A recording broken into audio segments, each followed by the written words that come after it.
Hey guys, it's Tara Macklin hopping in here to kind of clear up a little bit of misinformation that you might believe about something that you're taking.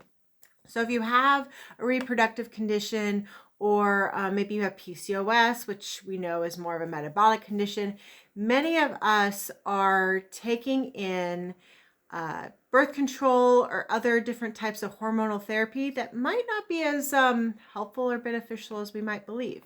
So, what is the big deal about that? So, there's a big difference between progesterone that is in your body and a substance called progestin, which is in many pill form and some of your injectables and IUDs, things like that you might be utilizing.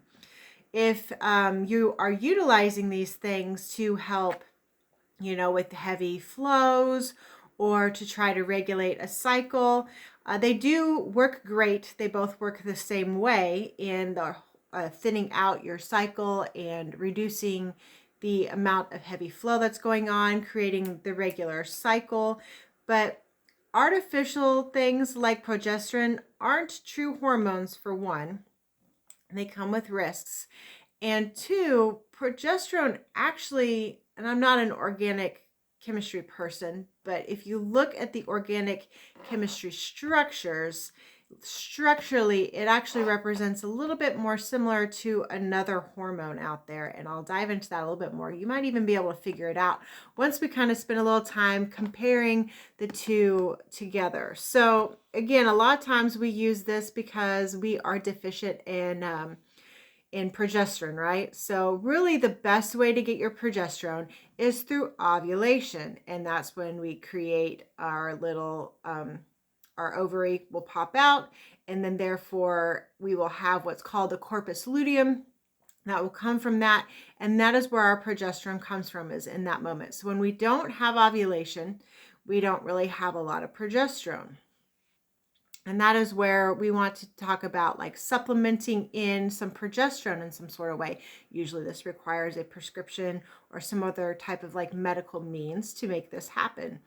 But again, the problem with a lot of those means is that they have progestin in them. And so that is actually a little bit different of a chemical. Again, I talked about how it does work really similarly as progesterone as far as your cycle is concerned, in the sense of thinning out heavy blood flows and things like that. But there are some differences, and I just wanted to go over those differences with you. So progesterone is actually beneficial for cardiovascular health.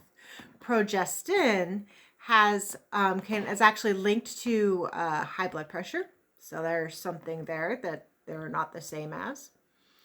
Progesterone is actually known for stimulating hair growth, while progestin is actually one of the side effects with it is hair loss.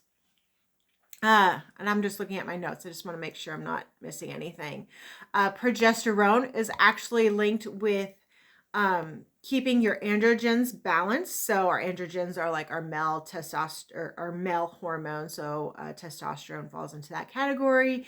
And while progestin actually can be more androgenic and is more similar to testosterone structurally than it is progesterone. So especially if you're a PCOS woman and you are struggling with those types of symptoms, this is something to look into, maybe making some changes with in what you're doing to serve your body.